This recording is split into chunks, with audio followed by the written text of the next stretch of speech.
The next Dr G Pradeep, she will be presenting a case of when failed pulley makes you cross-eyed. Good morning everyone. I am here to present an interesting case of acquired skin. When failed pulley makes you cross-eyed. Our patient is a 16 years male student. He came to us with chief complaint of double visions in 6 months following an RTA. The road traffic accident happened in August of 2023. There is a history of loss of consciousness for 2 days, vomiting and bleeding from ear, nose and mouth. He was admitted in ICU, imaging was done and conservative management of closed skull fracture was done.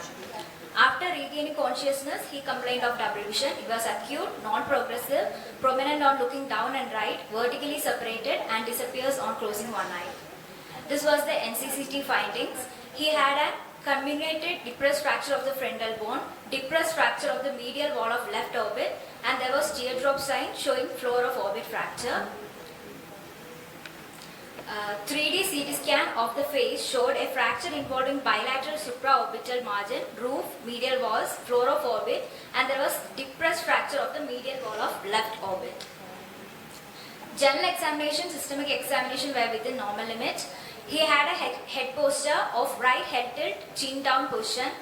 Face symmetry was not maintained. He was having inbowing of left side of face, including the forehead. Eyebrows were normal, no ptosis. Eyelids were normal. HPCR in right eye was central. In left eye, it was at the pupillary margin infranasally. Slit lamp examinations were within normal limit. On exophthalmometry, there was traumatic ophthalmos in the left eye. It was 4 mm less than that of right eye. His uncorrected visual acuity was 6/6. NCT was within normal limit. Pupil reactions were also normal. There was slight limitation in adduction and dextrodepression in the left eye.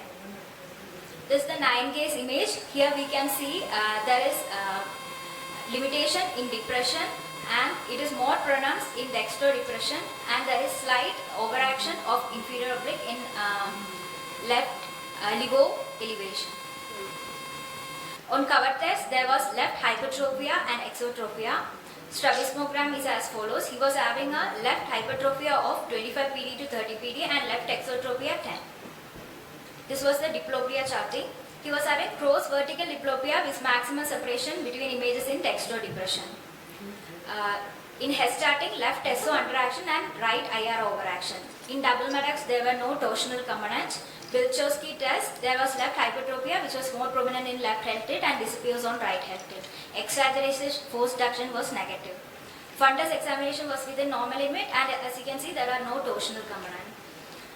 So here, through the imaging, we came to a conclusion that there was through the investigation, we know that it is superior oblique paralysis.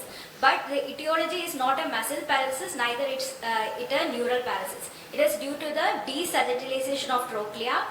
That is, due to the fracture, the trochlea has shifted inward, almost 7 mm.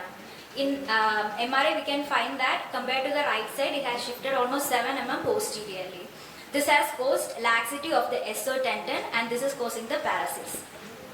So, diagnosis was post skull fracture with left hypertrophy and exotropy due to traumatic superior oblique paralysis due to desagitalization of the trochlea. So, treatment plan was wait and watch for 6 months with 2-monthly follow-up, but there was no any improvement or progression.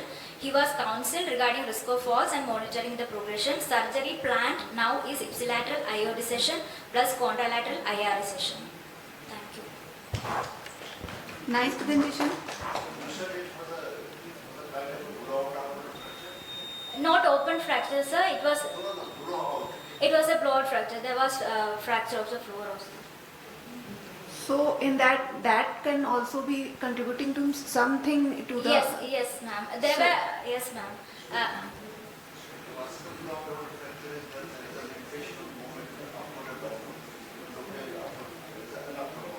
Yes. I request our next presenter, Dr. Sebastian Muhammad, to be ready. Sir? Is he present?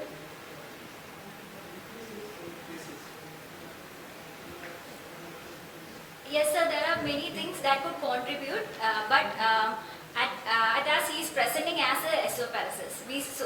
So we try to concentrate on decreasing the symptom.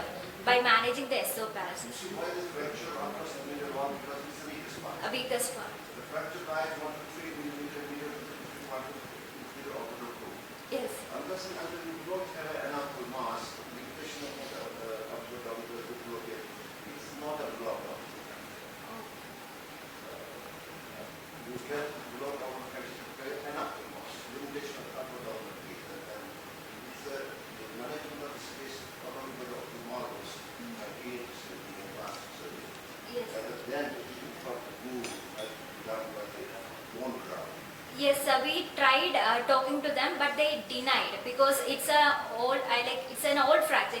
He came to us almost 3 months after the incident, and already has been fused. So they were saying it is risky. The anatomy has changed, and they don't know how far behind the fragments are extending. Now that it's This usually occurs when you have a closed fist artery.